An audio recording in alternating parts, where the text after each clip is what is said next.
Buenas, mi nombre es el doctor Dionisio Díaz y en aras de continuar con el ciclo de seminarios del Servicio de Cirugía del Centro Médico Docentes La Trinidad, el día de hoy hablaremos de anatomía, fisiología del estómago y duodeno, así como de enfermedad seropéptica y síndrome de Zollinger-Ellison. Primero, hablaremos del estómago y lo comenzaremos delimitando. El mismo es un órgano cilíndrico en forma de J mayúscula que ocupa gran parte de la celda subfrénica izquierda y por eso se ubica en el hipocondrio derecho y parte del epigastrio, como vemos acá. Tiene dos porciones, una vertical que va en dirección oblicua y hacia abajo y una horizontal que va en dirección oblicua y hacia arriba y hacia la derecha, que además esta porción distal configura un embudo que se estrecha en dirección al píloro, como estamos observando en esta imagen. Tiene la capacidad aproximada de un adulto de 70 kilogramos de 1300 cc. Sin embargo, esto se modifica según la alimentación del individuo. El estómago tiene una porción descendente que consta del cardias, que es un orificio donde desemboca el esófago en el estómago. Tiene una forma ovalada orientado hacia arriba, hacia adelante y está lateralizado a la derecha. Del borde superior del cardia se traza una línea imaginaria hacia la izquierda en un plano horizontal y por encima de esa línea se ubica el fundus o tuberosidad mayor del estómago. El mismo se encuentra por debajo del diafragma y por tanto adapta la forma del mismo. Por debajo de esa línea imaginaria que acabamos de mencionar se encuentra el cuerpo del estómago, cuyos laterales son la curvatura mayor y la curvatura menor. Ellas van desde el cardias hasta el píloro. El límite inferior es una línea imaginaria perpendicular que se dibuja desde la curvatura menor en la cisura angularis o cisura angular, que es la parte más declive del estómago donde se junta la porción vertical con la porción horizontal del estómago. Por debajo de esa línea imaginaria encontramos el antro gástrico, ubicado en la porción horizontal. A menudo es oblicuo hacia arriba a la derecha, formando el embudo, como les mencioné anteriormente, que conduce al esfínter pilórico, que es un anillo engrosado, palpable, de músculo liso que se vacía en la primera porción del duodeno. Ahora hablaremos de la configuración interna. La pared del estómago consiste en serosa, muscular, submucosa y mucosa. La serosa es la continuación del peritoneo. Son dos hojas que tapizan la cara anterior y posterior y lo abandonan a nivel de los bordes para extenderse sobre las vísceras vecinas, constituyendo tres epiplones esencialmente. El epiplón gastroesplénico, que va del fundus al ilio del vaso, que este se continúa arriba con el ligamento gastrofrénico. El omento o epiplón menor, que va desde la curvatura menor al borde inferior del hígado, y al epiplón mayor, que está plegado a la curvatura mayor y el colon transverso y forma la falda o el delantal epiploico. La capa muscular consta de tres subcapas, una longitudinal exterior, una circular media y una oblicua interior. Ahora, la capa submucosa, que es la capa vascular de la pared gástrica, es donde se realizan los plexos arteriales y las anastomosis del estómago, que como veremos es muy rica. Y ahora vemos la mucosa, que está compuesta de tejido conectivo, esta que vemos acá. Son vasos sanguíneos y el epitelio de la mucosa. La superficie interna del estómago se puede visualizar como pliegues irregulares múltiples denominados rugas, que ayudan a aumentar el área de superficie del estómago y se aplanan para permitir que el estómago se expanda y acomoda el bolo alimenticio, que es como lo vemos acá. A nivel microscópico, el epitelio cilíndrico de la mucosa presenta invaginaciones donde se encuentran las células gástricas. Cuatro tipos de células principales van a recubrir las glándulas gástricas. Estas son las parietales, las principales, las mucosas y las enteroendocrinas. Cada una tiene una función específica de la cual hablaré ahorita. Las células mucosas secretan una sustancia mucosa alcalina que es rica en bicarbonato y ayuda a proteger la mucosa del estómago. Las células parietales son estimuladas por acetilcolina, histamina o gastrina para secretar ácido gástrico. También secretan factor intrínseco que ayuda a la absorción de vitamina B2 en el ilion terminal. Las células principales secretan pepsinógeno que ayuda a digerir eficazmente las proteínas, y las diversas células enteroendocrinas son las que se encargan del feedback, generando serotonina, sustancia P, somatostatina y gastrina. Existen diferencias claras en la mucosa y viene dado principalmente por la proporción de las células en la glándula gástrica, por su ubicación. Tenemos a las glándulas del cardia, que están compuestas principalmente por células mucosas y algunas células parietales. Las células oxínticas, que se encuentran en el fundus y en el cuerpo del estómago, que su principal célula son las células parietales. En un individuo normal se encuentran aproximadamente 800.000 células por milímetro cúbico, mientras que cuando hay hipersecreción gástrica puede haber hasta 1.000.000 de células. Sin embargo, en el síndrome de Zollinger-Ellison hay aproximadamente 2 millones de células por milímetro cúbico. La mucosa central se encuentra con una gran proporción de células G que son secretoras de gastrina. En los individuos sanos, la producción diaria de los líquidos gástricos es aproximadamente de 1500 cc. Ahora, relacionando el estómago, por su cara anterior tiene una porción frénica que corresponde al fundus y a la mitad superior del cuerpo, que se relaciona con el diafragma y la parrilla costal izquierda desde la quinta a la octava costilla. El pericardio con el borde inferior del corazón y con el borde inferior del pulmón con su pleura. En la porción subfrénica se corresponde con la parte inferior del cuerpo del estómago, el antro y el canal pilórico, y se relaciona con el lóbulo izquierdo del hígado y con la pared abdominal anterior. Por su cara posterior, a través de la transcavidad de los epiplones, podemos ver el páncreas, el riñón izquierdo con su glándula suprarrenal, el vaso en un sentido posterolateral y al colon transverso inferiormente, como estamos viendo acá. Irrigación. El estómago se encuentra entre los órganos mejores vascularizados. No solo está irrigado por muchas arterias, sino que su pared también contiene una rica red de vasos anastomosados, como mencioné ya en el punto de vista histológico. Cada curvatura es recorrida por dos arcos arteriales que llegan por ambos extremos y van en sentido invertido hacia su anastomosis. El arco arterial de la curvatura menor está formado por la arteria coronaria estomática o gástrica izquierda, que es rama del tronco celíaco, y se anastomosa con la arteria pilórica o gástrica derecha, que es rama de la arteria hepática común. El arco arterial de la curvatura mayor viene dado por la arteria, gastromental o gastroepiploica izquierda, que es rama de la esplénica, y sigue la curvatura mayor de izquierda a derecha para anastomosarse con su homónima derecha, que nace de la gastroduodenal.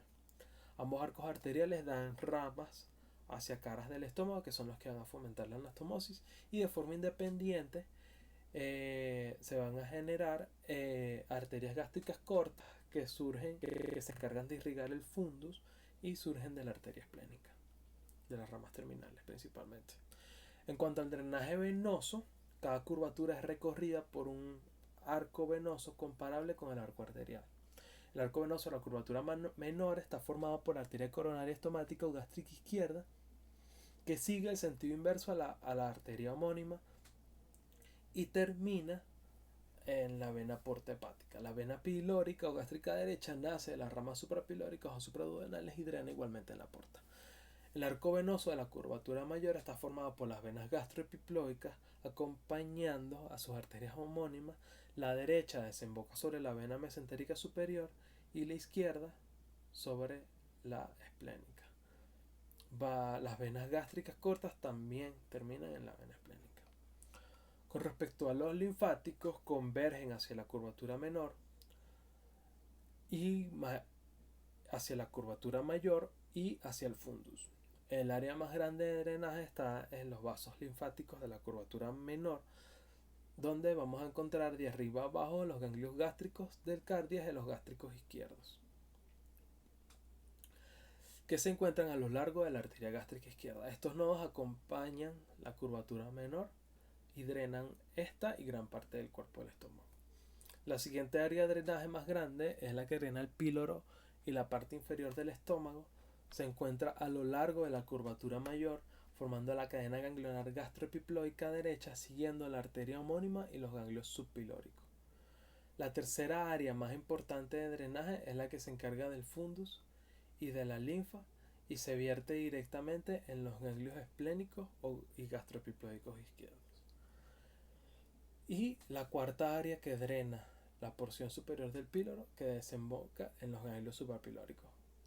Todos estos ganglios son los que estamos viendo aquí. Todo este drenaje. En cuanto a la inervación, el estómago está inervado por el vago izquierdo y el derecho o neumogástrico.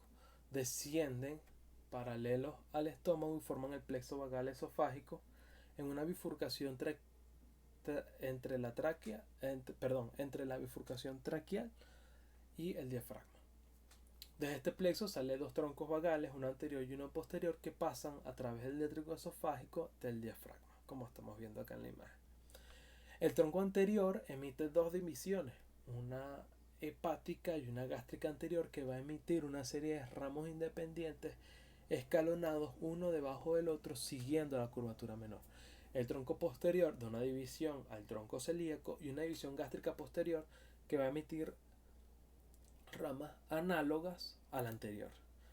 Es importante destacar y mencionar que la inervación del nervio vago promueve la actividad estomacal, estimulando la secreción gástrica al excitar las células parietales, tiene acción motora promoviendo la peristalsis y también una acción en la sensibilidad del órgano. Ahora vamos a hablar del duodeno. El duodeno corresponde a la porción fija del intestino tenue o delgado, es un órgano tubular que tiene forma de C y abraza la cabeza del páncreas con quien comparte su vasculatura. Es esencialmente retroperitoneal, por lo que su cara anterior se encuentra adosada al peritoneo parietal.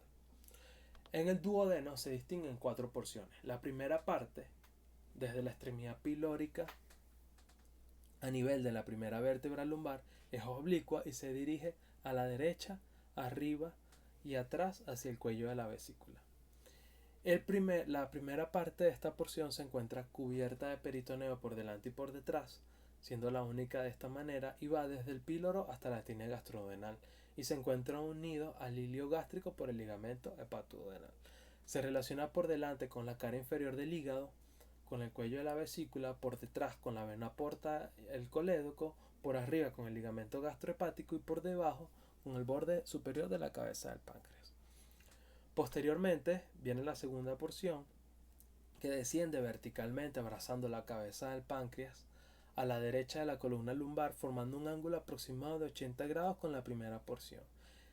Es aquí, aproximadamente a la mitad de la concavidad de la pared posteromedial, que el tracto biliopancreático se abre hacia la papila de Vater o la ampolla de Vater o la papila duodenal mayor.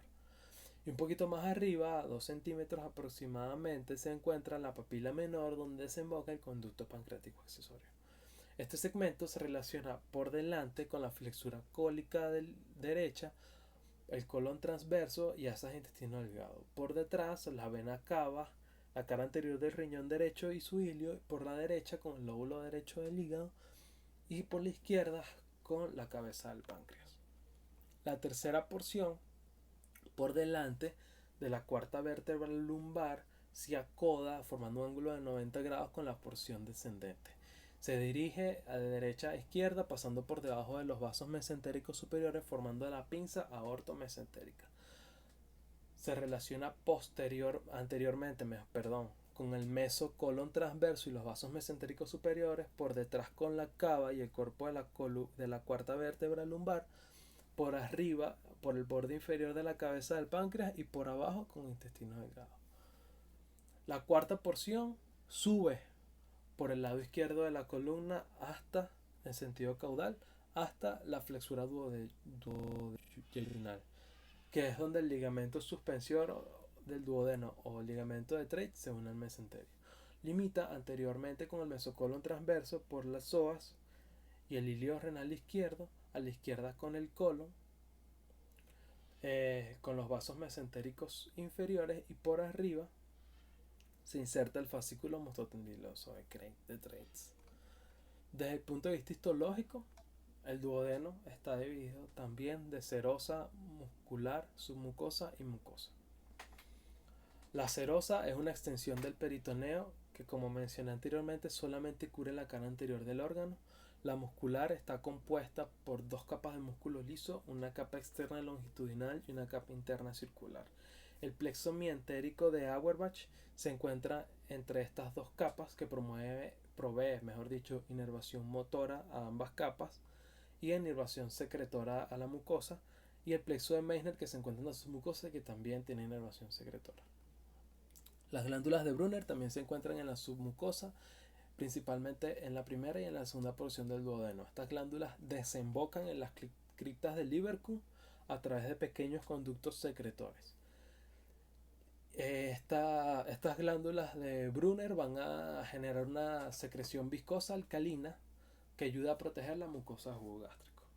La mucosa intestinal tiene numerosos repliegues transversales llamadas válvulas conniventes, que también presenta otra formación llamada vellosidades intestinales, como podemos ver acá,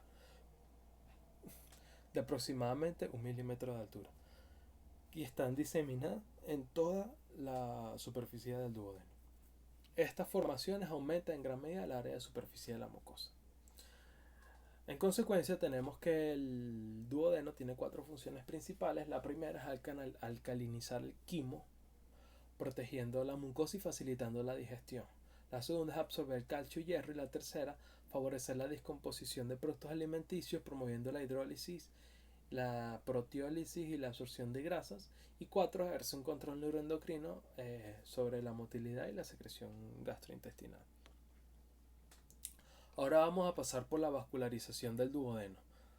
El mismo comparte la irrigación arterial, el drenaje venoso y el biliar el linfático, con el páncreas.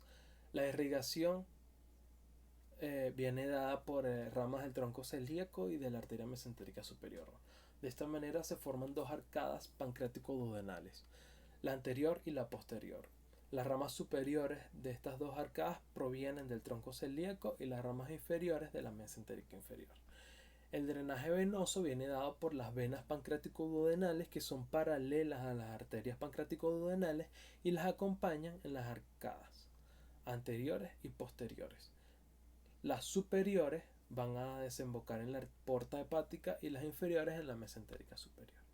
En relación al drenaje linfático, va en su superficie anterior y posterior el flujo linfático principal del duodeno hacia los pancreático-duodenales anteriores, que van a drenar en los hepáticos cranealmente y en los mesentéricos caudalmente. Ellos, están los anteriores y los posteriores, los pancreático-duodenales. Ahora vamos a hablar un poquito de fisiopatología de la enfermedad ulceropéptica, que es la principal enfermedad benigna de la mucosa gástrica y resulta de un desequilibrio de los factores agresivos y defensivos, así como por hipersecreción gástrica. Produce distintos grados de lesión en la mucosa gástrica, siendo que se habla de gastritis cuando simplemente hay una irritación o una inflamación, de erosión cuando hay pérdida de la sustancia que solo llega a la mucosa, y de úlcera propiamente dicha cuando llega hasta la muscular de la mucosa.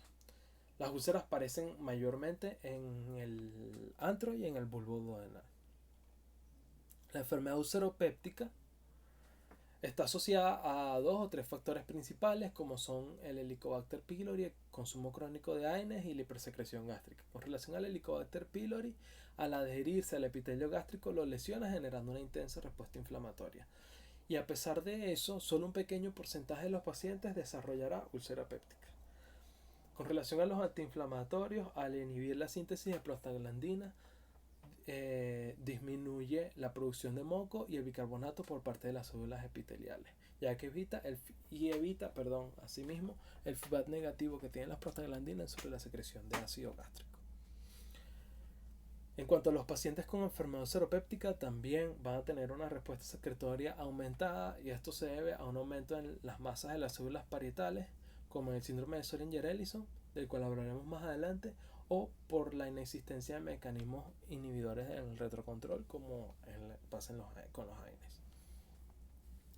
Además, existen varios factores de riesgo para la enfermedad seropéptica, como fumar más de 15 cigarrillos al día, que aumenta el riesgo de tener una úlcera perforada más de 3 veces, consumo crónico de alcohol, que aumenta a 4 veces el riesgo de una úlcera hemorrágica cuando se toma más de 42 bebidas por semana, y la dieta, el alto consumo de las frutas y las verduras está asociado a un menor riesgo de enfermedad ulcerosa, y se ha demostrado que factores psicológicos como el mal manejo del estrés puede producir, estos pacientes desarrollan úlceras en los próximos 9 años. En cuanto a las manifestaciones clínicas, el 70% de los pacientes son asintomáticos. Sin embargo, el síntoma cardinal es el dolor abdominal, un dolor epigástrico que ocurre posterior a las comidas, aproximadamente 5 horas después, que es cuando se secreta ácido en ausencia de alimento, o en las noches. Se puede irradiar hacia la espalda. Los pacientes pueden tener síntomas asociados como distensión, náuseas, saciedad temprana, hambre dolorosa, y cede con la ingesta de alimentos. La enfermedad seropéptica se sospecha en pacientes con dispepsia, especialmente en el contexto del uso de medicamentos como los AINES, o con que tengan antecedentes de infecciones por Helicobacter pylori.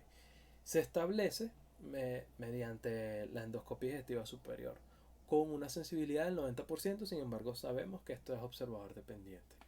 Es por lo general tratada con inhibidores de la bomba de protones, altas dosis, con antibiótico-terapia para el Helicobacter pylori y la suspensión de los AINES. En relación a las complicaciones, tenemos las agudas, que pueden ser la hemorragia digestiva alta, que es la más común. Los pacientes con una úlcera sangrante pueden presentar dispepsia, pueden presentar náuseas, hematemesis o melena. Generalmente la úlcera se encuentra en la cara posterior y en su mayoría resuelven con tratamiento médico. Con relación a las perforaciones, se debe sospechar en pacientes que desarrollan un dolor abdominal intenso, difuso, taquicardia y abdomen en tabla. Estas ulceraciones generalmente ocurren en la cara anterior y se pueden diagnosticar fácilmente con una radiografía de abdomen simple de pie, donde vamos a evidenciar el neumoperitoneo.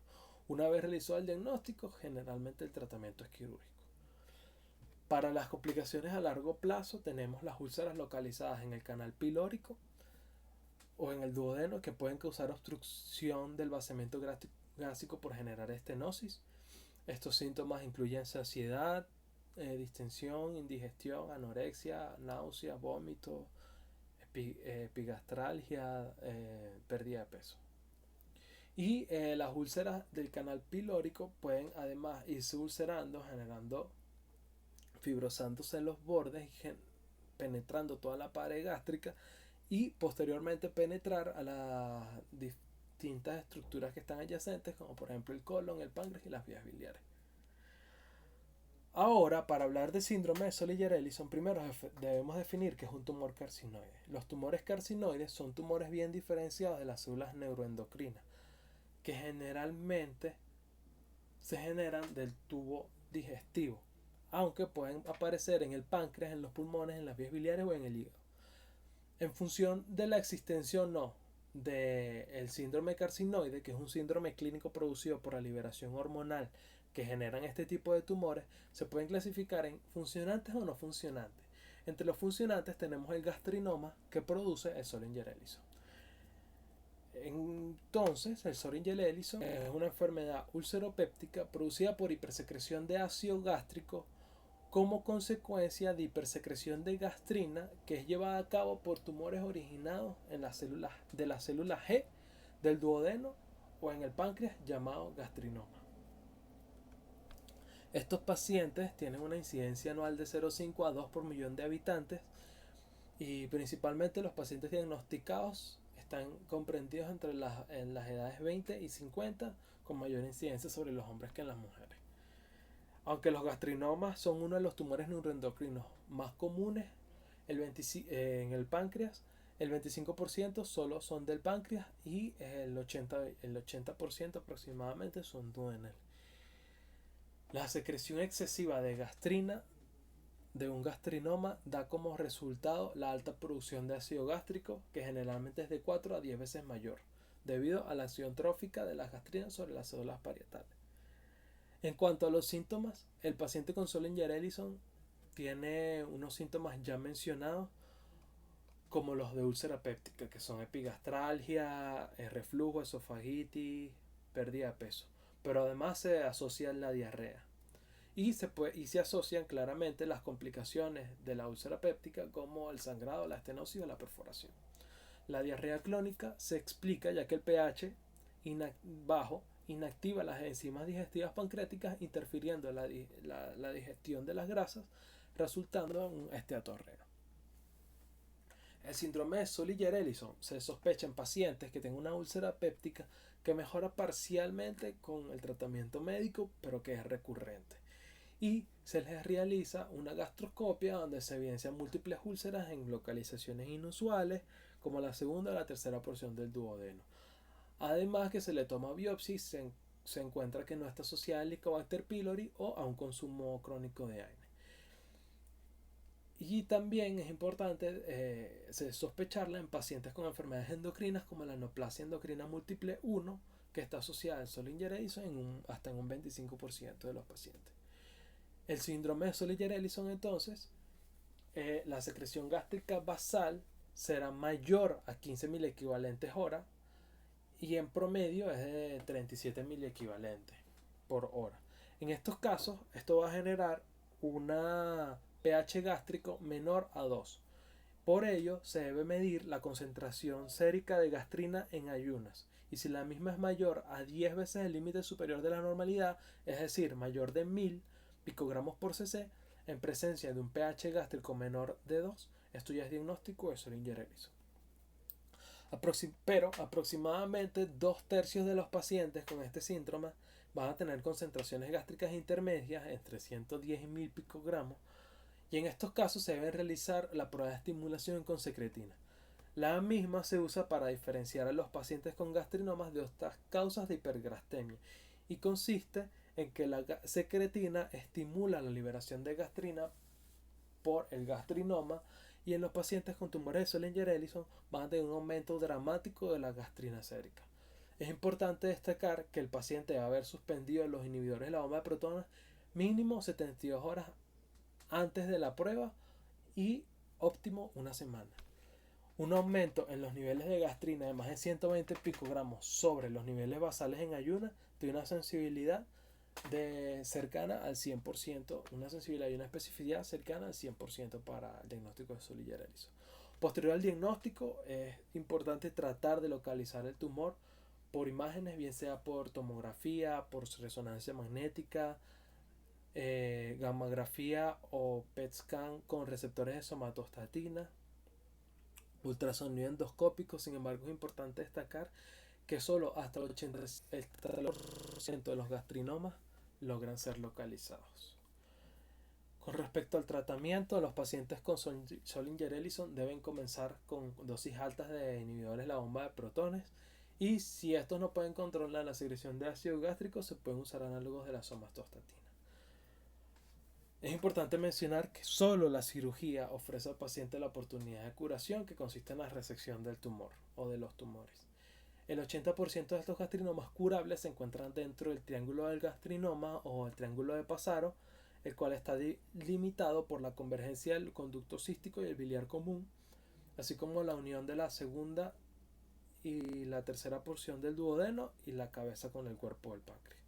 Es importante mencionar que la secreción gástrica puede no volver al rango normal después de la cirugía, y esto es debido a la hipertrofia de las células parietales gástricas, por lo que pueden persistir los síntomas hasta por 8 años. Bueno, compañeros, esto fue todo por el día de hoy. Gracias por su atención.